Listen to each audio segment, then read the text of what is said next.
It's time for another lazy review. Why?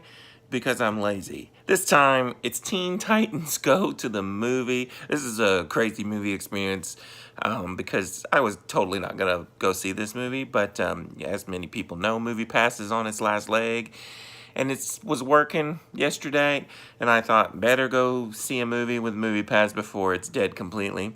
So we went to go check out Teen Titans Go to the Movies. I haven't watched Teen Titans. I watched the original Teen Titans back, right after I was out of high school, I think in the 2005 area. And I loved that show, but when it got canceled, and then, 5 or 6 years later, they brought this Teen Titans Go show out, I remember taking one look at it and going, this looks like it's made for babies, and I'm pretty sure it is. My daughter watches Teen Titans Go, and she likes it, but I've never sat down and watched a full episode of Teen Titans Go, so I was going in with very low expectations, and they completely blew my expectations out of the water because the movie is actually really, really good. For what it is, it's basically kind of like a Deadpool movie for the DC Universe, and, a little bit more on the PG side, obviously, but your story here, okay? The Titans, mainly specifically Robin, is upset that all of the other DC Universe characters, or superheroes in general, are in the movies, and he doesn't have his own movie. Where's the Robin movie? Where's the Teen Titans movie? So it's basically the movie is about him going about how to, get his own movie. It sounds a little random, but it's just crazy because it's very meta, and it makes fun of itself. It makes fun of DC characters. It makes fun of superhero movies in general. Sometimes it makes fun of movies in general and the movie making process. It makes fun of Marvel movies. There's just a lot of meta humor in here, and it's really, really funny. So funny, there was points in this movie where I was laughing so hard I was crying, and there's not been a whole lot of movies this year that have had that effect on me. I mean, there's been some real funny moments, but there's just one or two scenes that were just so, so freaking hilarious. I loved the in-credit scenes. One of them was kind of like a troll in-credit scene.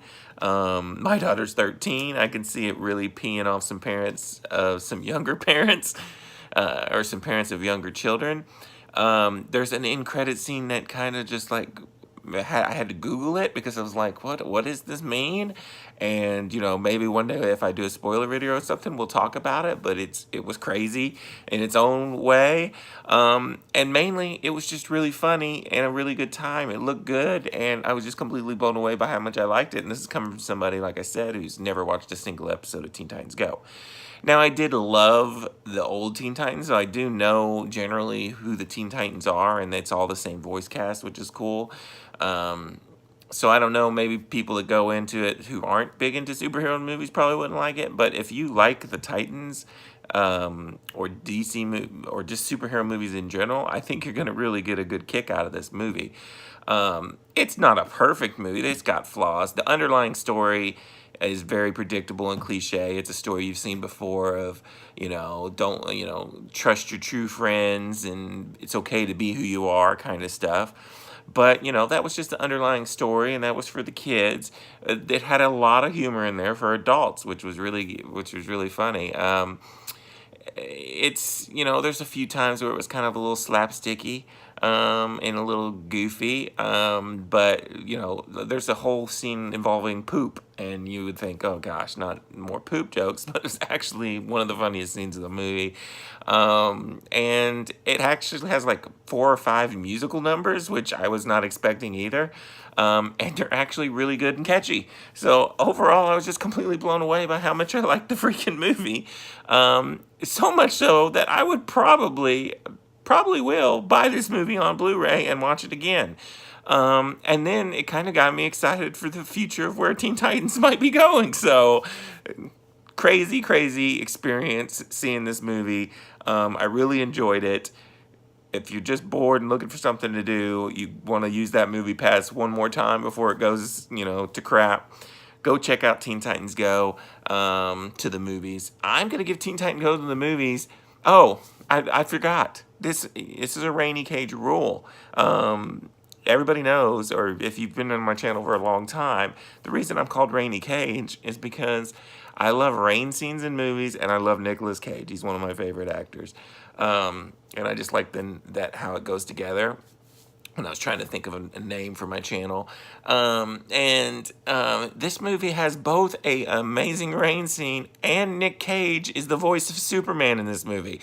So that's a double whammy. I don't know if I've ever watched a movie with that in it. Trying to think, maybe Kick-Ass had a rain scene in it or something, but for that reason alone, I was gonna give this movie a 4 out of 5, but I've got to give it. That's my rule. If it has a rain scene or Nick Cage in the movie, you have to give it a half star, a bump. So I'm giving Teen Titans Go to the Movie a 4.5 out of 5. It's one of the best animated movies of the year, and I was completely surprised. Go check it out. Until next time, this is Rainy Cage. Peace out.